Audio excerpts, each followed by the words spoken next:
I almost didn't answer the phone that night. It was late, later than anyone usually calls, the kind of late where the house feels different, quieter, like even the walls are listening. I remember sitting in my chair, the same one I always sit in, a cup of coffee long gone cold beside me, the clock on the wall ticking louder than it should, or maybe I was just noticing it more than usual, because when life gets quiet, the smallest sounds begin to feel like something more. The phone rang once, then again, slow, steady, patient, not urgent, not desperate, just there. And I remember thinking, whoever it is, they'll call back tomorrow. It can wait, everything can wait. That's what I've told myself for years. But something about that sound, something about the way it didn't rush, didn't demand, just stayed, made it harder to ignore. I looked at the screen, didn't recognize the number, and for a moment I let it ring, just a little longer, like I was giving myself time to decide what kind of man I was going to be, the kind who answers, or the kind who lets things pass, quietly, the way I've done before. Because I've learned something about silence, it doesn't always feel like a choice. Sometimes it feels like protection, like if you don't pick up, if you don't respond, then whatever is waiting on the other side can't reach you, can't change anything. The phone stopped, just like that, and the house went back to being still, too still, and I thought, that's it, it's over, just another moment that came and went without asking anything of me. But then, it rang again. And this time, I didn't wait. I picked it up, slow, careful, like I was holding something fragile, something that might break if I moved too fast. Hello?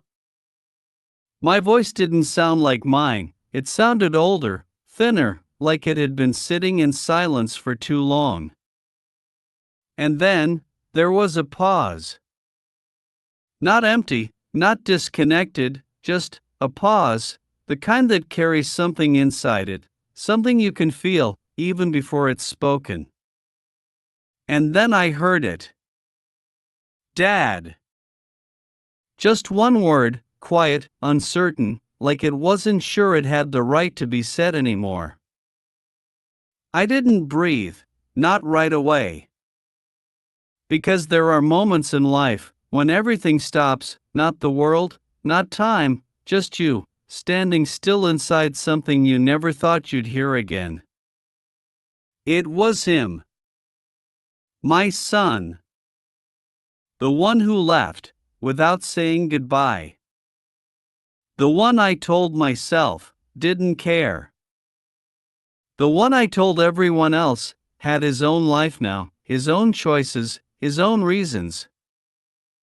The one I stopped talking about, because it was easier than explaining what I didn't understand. And now, here he was, not in front of me, not across a table, not standing in a doorway, just a voice, carried through a line, after 20 years. Yeah, I said, not because it meant anything, just because I needed to say something, anything, to prove I was still there. Another pause. I didn't think you'd answer, he said. And I almost laughed, not because it was funny, but because it felt true, too true. Yeah, well. I started, but the rest didn't come. Because what do you say, after 20 years of silence? Do you start with an apology? Do you ask where he's been? Do you pretend none of it happened? Or do you just stand there, in that space, where everything you never said is suddenly waiting for you, all at once? I wasn't sure if I should call. He continued, his voice steady, but careful, like he was choosing each word, one at a time. And I realized, he wasn't just talking to me. He was talking to the silence, The years, the distance, everything that had grown between us, without either of us really noticing. I've been thinking about it for a while. A while. I wondered what that meant, days, months, years. Because thinking is easy. It's the calling that takes something more. I'm glad you did, I said, quietly. And I meant it, more than I expected to. There was a sound on his end, maybe a breath, maybe hesitation. I didn't know if you'd want to hear from me. That one stayed with me. Not because it hurt, but because it made me realize something I hadn't admitted before. That silence doesn't just keep people out. It also keeps them wondering. And sometimes, wondering hurts more than knowing. I started, then stopped. Because I wasn't sure if that was true. Not always. Not every day. But in quiet moments, like this. Yeah. I did. I didn't know what to say. I finished. And it felt closer to the truth. We both went quiet after that. Not uncomfortable, not exactly. Just unfamiliar. Like two people who used to know each other, trying to remember how that felt. I'm in town, he said. Simple words, but they landed heavy. In town. That meant close. Closer than he had been in 20 years. I didn't know if, maybe we could. He didn't finish the sentence. Didn't have to. I knew what he meant. Or at least, I thought I did. And suddenly, that small phone call, that quiet voice, that one word. Dad. It wasn't just a moment anymore. It was a door. And I was standing right in front of it. The same way I had before, years ago. Hand close, but not quite reaching. Because opening it meant something would change. And leaving it closed meant nothing would. And for a long time, I chose nothing. But this time, I wasn't sure I could do that again. I'm not far, he added, softer now. Like he was giving me space. Or maybe, giving me a way out. And I sat there, phone in my hand, heart doing something I hadn't felt in years, not fast, not loud, just present. Because sometimes, it's not the past that scares you. It's the chance to face it. And for the first time, I wondered if silence had really protected me. Or if it had just been something I hid behind. I didn't answer him right away, not because I didn't know what he meant, but because I did, too clearly, and sometimes, understanding comes with a weight, a quiet kind of pressure, that makes even simple words feel heavy. I looked around the room, the same room I had sat in for years, unchanged, familiar, safe, and I realized, if I said yes, even just that one word, something inside this space would shift, not the furniture, not the walls, but the way it held the past. When? I asked, my voice slower now, more careful, like I was stepping onto something uncertain. I'm actually nearby, he said, and there was something in his tone, not urgency, not expectation, just honesty, plain and simple, the kind that doesn't push, but doesn't hide either. Nearby. That word settled in deeper than I expected, because nearby doesn't give you time, it doesn't leave space for long thinking, it doesn't allow the past to stay comfortably behind you, it brings everything closer, faster. I stood up, not quickly, just enough to feel my legs again, to remind myself I was still here, still able to move forward, even if I wasn't sure how. Give me a few minutes, I said. It wasn't a yes, not fully, but it wasn't a no either. And for now, that felt like the only place I could stand. Okay, he replied, softly, like he understood more than I had said. The line stayed quiet for a second longer, then ended, just like that. No goodbye. Just space.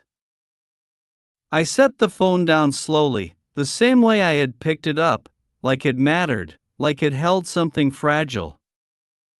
And then I just stood there. Because it's strange. You can live with silence for years. Learn how to move around it. Learn how to make it feel normal. But the moment it breaks, even a little, everything feels unfamiliar again. I walked to the kitchen, more out of habit than intention, poured myself another cup of coffee. Even though I knew I wouldn't drink it, my hands needed something to do, something steady, something simple. The clock kept ticking. Still too loud. Or maybe I was just listening differently now. I caught my reflection in the window, not clear, just enough to see the outline of a man who had aged quietly, without noticing. And I wondered, what would he see when he looked at me? A father? A stranger? Or just someone from a past that no longer felt real? I didn't change my shirt, didn't fix my hair, didn't try to prepare. Because I realized there's no preparing for something you've been avoiding for 20 years. A knock came sooner than I expected. Soft. Not rushed. Just like the call. I stood there for a moment. Hand near the door.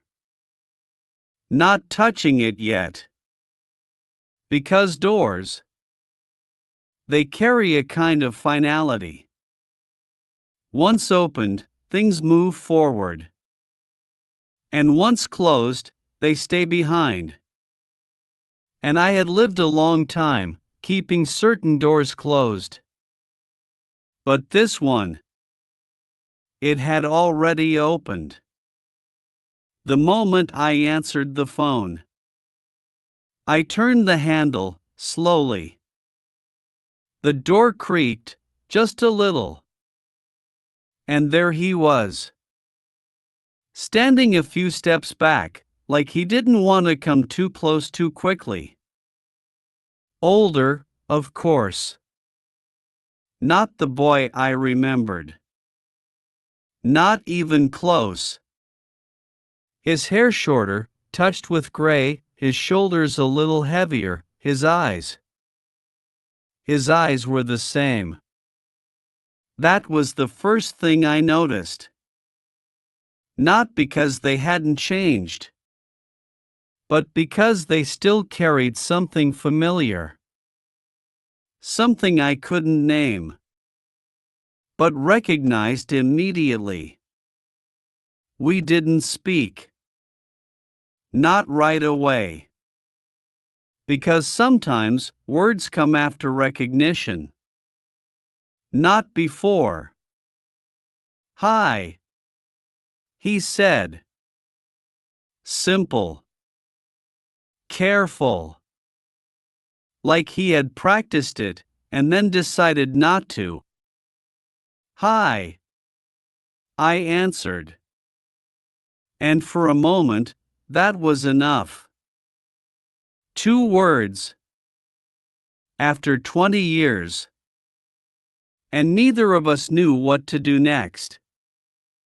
I stepped aside, just slightly. An invitation. Not spoken. But understood. He nodded, walked in, slow, looking around, not curious, just noticing.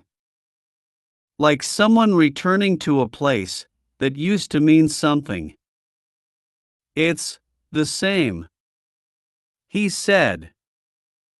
Yeah, I replied. Most things are. And we both knew that wasn't entirely true. He sat down, not in his old spot, but close enough to feel present, not close enough to feel comfortable. I stayed standing for a second longer, then took the chair across from him. Not too far. Not too near. Somewhere in between. Where distance still had a place. How have you been? I asked.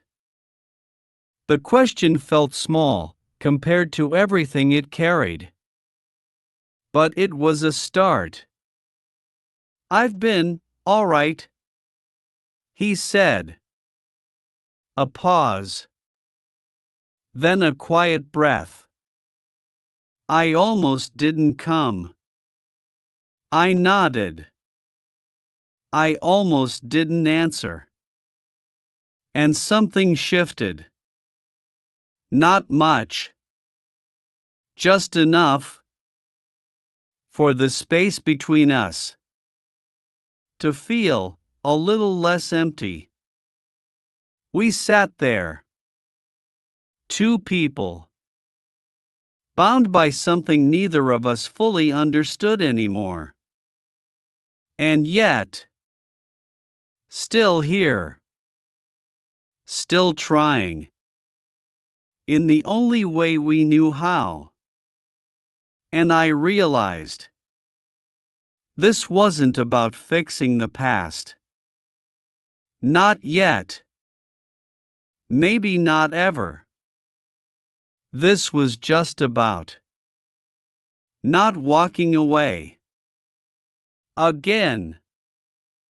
We sat there for a while, longer than either of us expected, saying small things, safe things, the kind of words that don't carry too much weight, just enough to keep the silence from closing back in.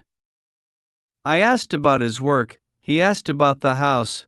We spoke about the weather, like strangers, like 2 people meeting for the first time, not a father and a son who had once shared a life under the same roof. And yet, beneath those simple questions, something else was there, something quiet, waiting. I noticed the way he held his hands, resting them lightly on his knees, not tense, not relaxed, just careful, like he didn't want to take up too much space, like he wasn't sure how much of himself he was allowed to bring into this room. I drove by here a few times, he said, after a pause. Yeah.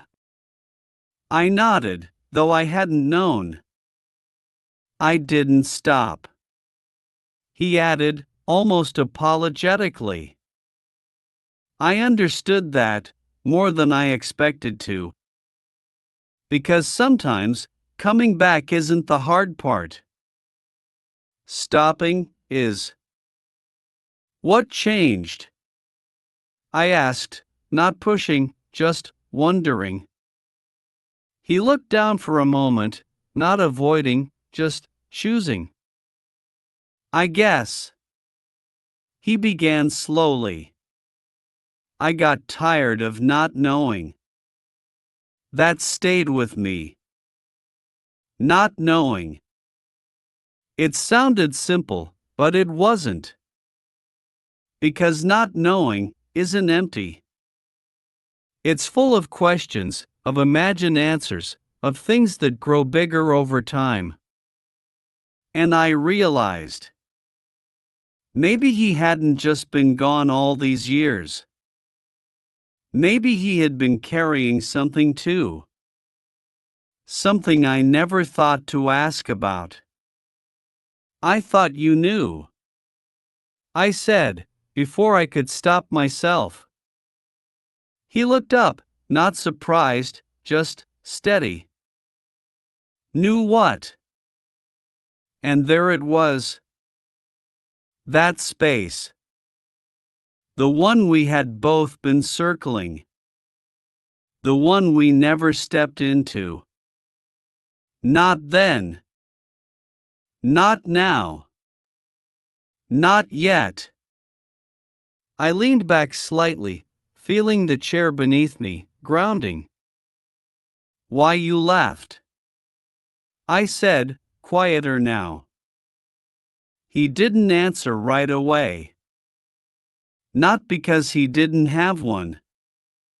But because, maybe, there was more than one. I thought you didn't want me here, he said finally. The words were calm, simple, but they carried something deep, something that had been sitting there for a long time. I felt it, not as a shock, but as a slow realization. Because memory. It doesn't always show us what happened. It shows us what we believed. I never said that. I replied, almost automatically.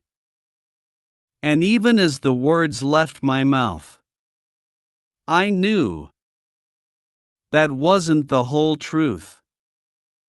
He nodded, just once. No, he said. You didn't. Another pause. But you didn't say anything else either. And that was harder to sit with. Because silence. It leaves room for anything to grow inside it. Doubt. Distance. Misunderstanding. And sometimes, what grows there becomes stronger than anything we actually said. I looked at him, really looked this time. Not as the boy who left. Not as the years I had imagined him living without me. But as the man sitting in front of me, carrying his own version of the past. A version I had never seen. I thought you were angry, I admitted, slowly. He let out a soft breath, not quite a laugh, not quite a sigh. I was, he said. Then after a moment. But not for the reason you think. The room felt smaller then. Not physically, but emotionally. Like the walls had moved just a little closer, holding everything in. I could feel something building, not loud, not overwhelming, just present. The kind of moment that doesn't ask for attention, but changes things anyway. I waited. He continued, his voice steady, but softer now. For you to say something. Something. Not everything. Not the perfect words. Just something. I thought you would. And I realized. That was where we had both been standing. All those years ago. In the same moment. Waiting. Each of us, expecting the other, to take the first step. To break the silence. To make it easier. And neither of us did. Because sometimes, it's not pride. It's not anger. It's just not knowing how. I didn't know what to say. I said, again. But this time, it sounded different. Less like an excuse. More like a truth. He nodded, slowly. Yeah. He said. Me neither. And for the first time, something shifted between us. Not resolved. Not fixed. But understood. In a way that didn't need to be explained. We sat there. Not filling the silence. But not avoiding it either. Just letting it exist. Without turning away. And I realized. This wasn't about what happened anymore. Not entirely. It was about what we believed happened. And how we had lived with those beliefs. For 20 years. Without ever checking if they were true. I looked down at my hands, older now, slower. And I wondered, how many other moments in life had I walked away from, thinking I understood, when I didn't? And how many people had I left behind? Because silence felt easier than trying. He leaned back slightly, exhaling. I didn't come here to argue. He said. I know. I replied. I just. He paused, searching for something. I needed to see you. That was it. Not answers. Not explanations. Just presence. And something about that felt heavier and lighter at the same time. Because sometimes, after everything, the hardest step is simply coming back. We didn't rush after that, neither of us felt the need to. The room held us in a quieter way now, not empty, not tense, just aware, like something long asleep had opened its eyes, not fully, just enough to see what was still there, and what had never really left. I stood up after a while, not to escape, just to move, to give my hands something to do, something simple, something familiar. Coffee? I asked, already reaching for the cups. He nodded. Yeah, thank you. His voice softer now, less guarded, like he was settling into the space, not completely, but enough. I poured slowly, listening to the sound of it, steady, grounding, the kind of sound that fills silence without breaking it. I handed him the cup, our fingers almost touching, not quite, just close enough to notice, and we sat again, facing each other, but not in the same way as before. Something had shifted, small, but real. I used to come back here in my head. He said after a moment, looking into the cup, not at me. Sometimes I'd imagine walking through that door, just like this. I let that sit, didn't interrupt. And every time, it went differently. He continued. Sometimes you were angry, sometimes you didn't recognize me, sometimes you didn't even open the door. He let out a quiet breath, almost a smile, but not quite. I never imagined this. I looked around the room, the same walls, the same furniture, the same quiet. Neither did I. I said, honestly. Because if I had imagined this moment at all, it would have been louder, harder, filled with words I thought I needed to say or hear.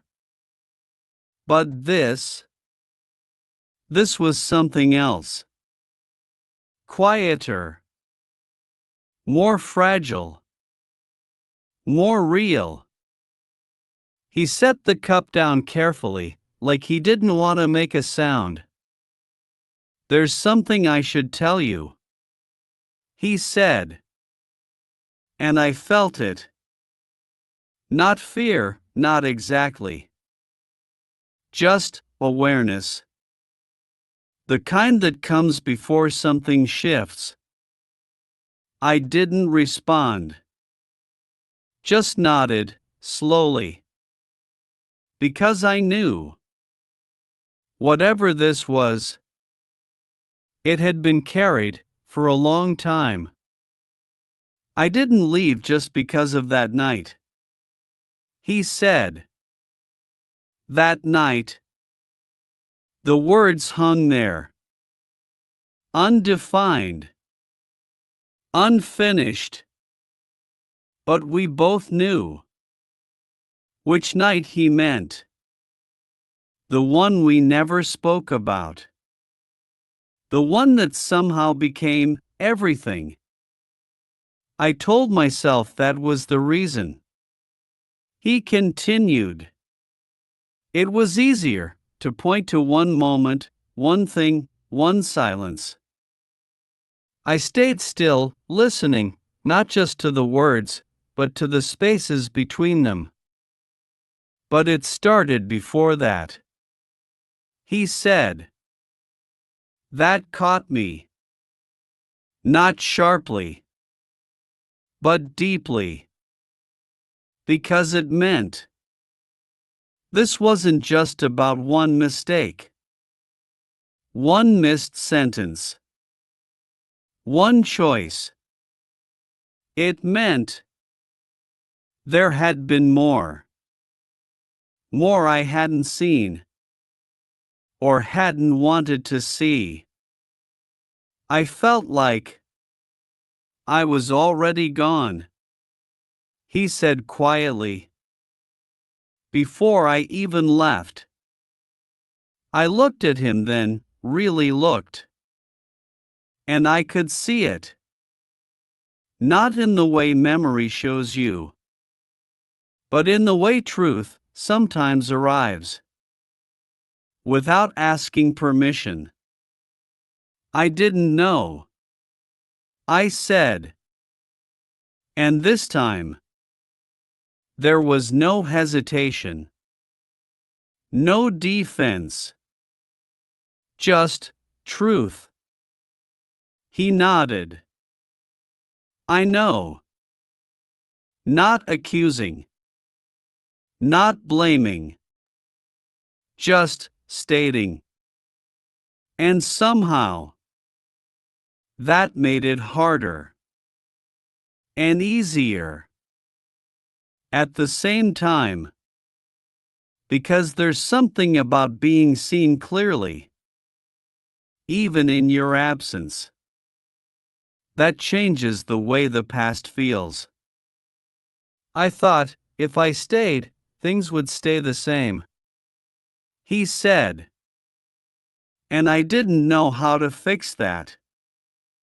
Fix. Such a simple word. But heavy. Because not everything can be fixed. Some things only shift over time, or not at all. I thought leaving would make it clearer. He added that maybe distance would make things easier to understand. I almost smiled, because I had thought the same thing.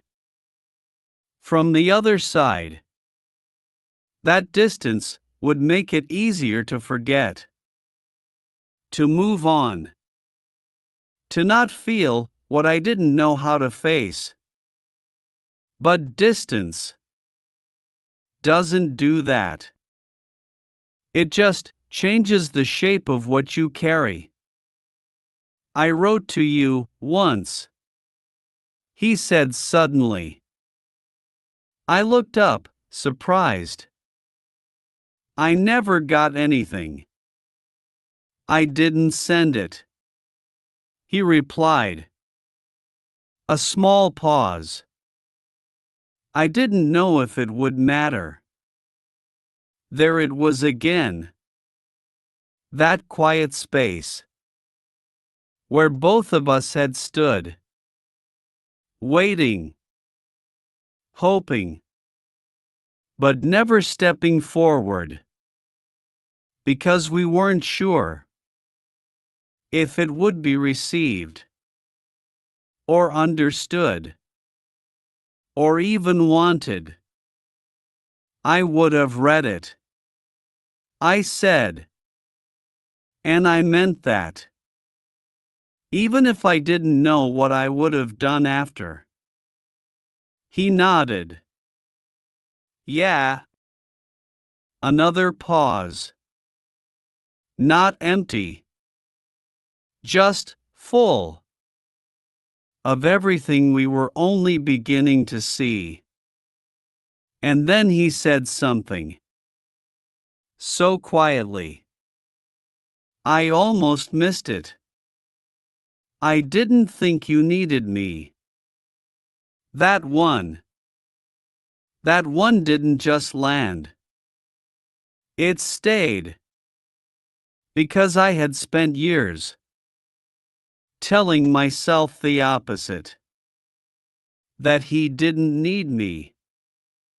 That he had chosen his own path. His own life. Without me. And now, here we were. Two people who had believed the same thing about each other and built a lifetime of silence. On top of it, I did. I said.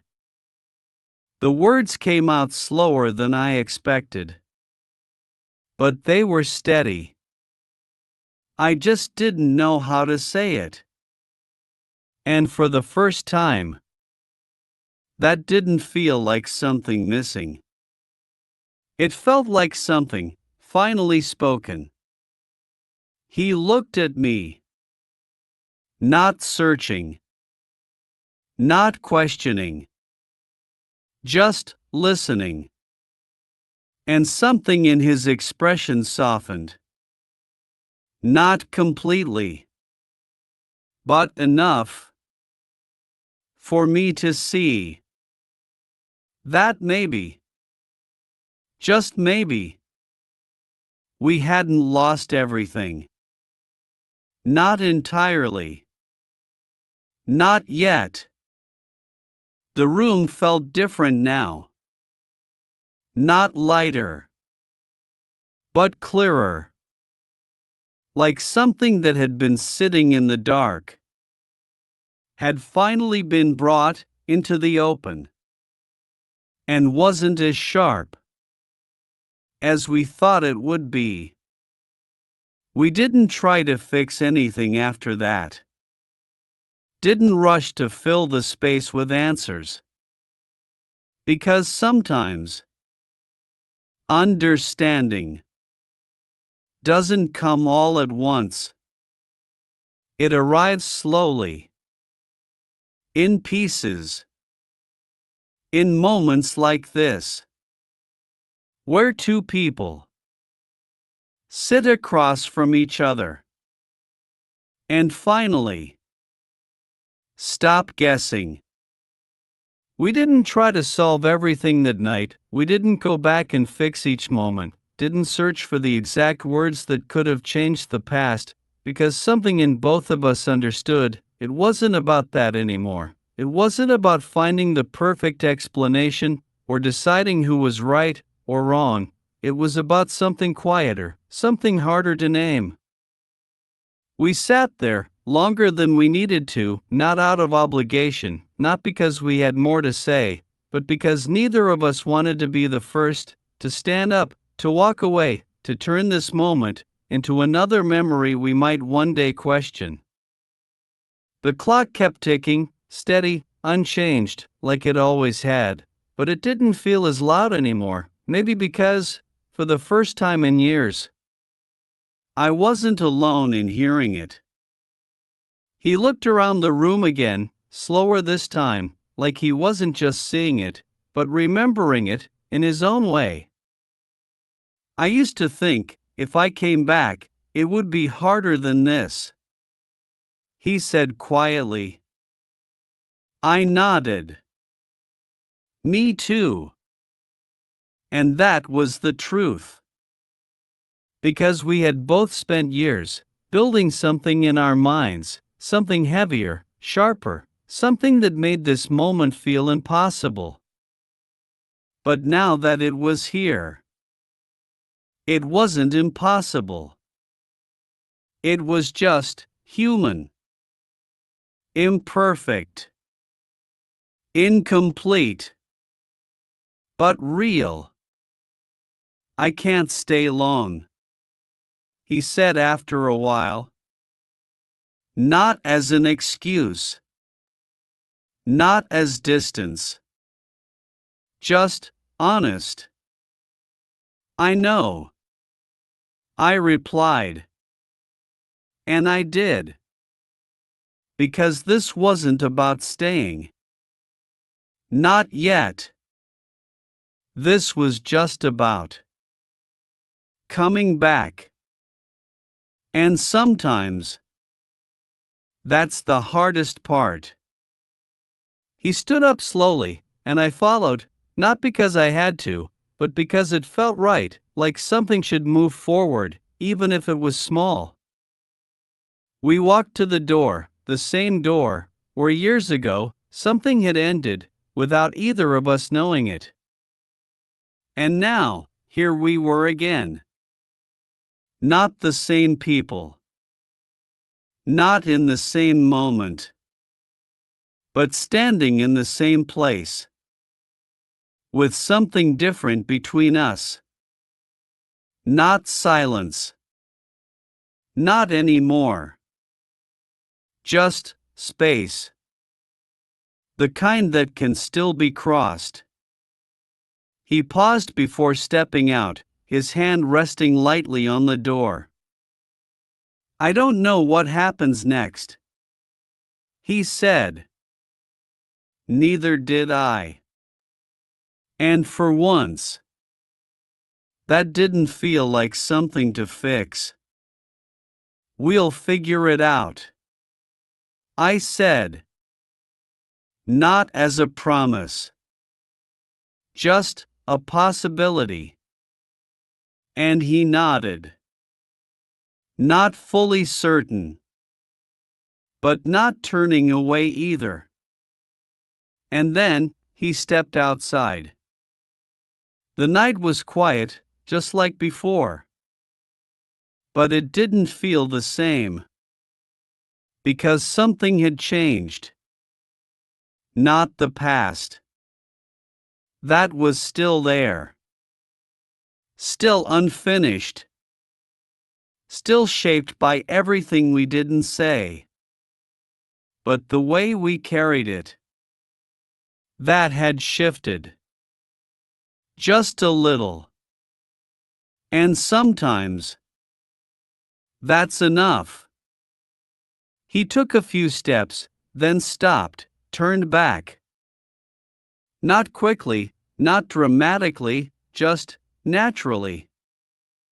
"I'm glad you answered," he said.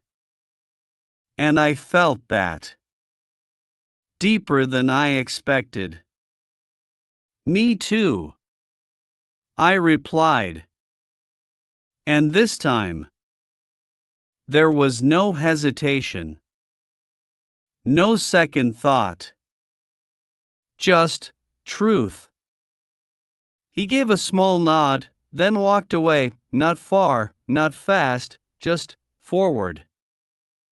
And I stood there, watching, not with regret, not with the weight I had carried for so long, but with something quieter, something steadier. Because for years, I believed the hardest thing was what we never said. But now, I wasn't so sure. Maybe the hardest thing is living with the belief that it's already too late, when maybe it isn't. I closed the door gently, not to shut anything out, just to hold the moment where it was. The house felt the same. But I didn't. I sat back down, in the same chair, the coffee still there, untouched, the clock still ticking. And for the first time in a long time, the silence didn't feel empty. It felt open. Like something could still happen. Like something wasn't finished yet. And I realized, maybe life doesn't give us perfect endings. Maybe it gives us moments. Small ones. Quiet ones. Where we are allowed to try again. Even if it's late. Even if it's not complete. Even if it doesn't fix everything. Because sometimes, it's not about saying everything. It's just about not staying silent. This time. And if you've ever had a moment like that, a call you almost didn't answer, a word you almost didn't say, a chance you almost let pass, then maybe you understand that life doesn't ask for perfection. It only asks if you're willing to reach before the silence becomes the only thing left. And maybe the real question isn't, is it too late? But how long are we willing to wait before we try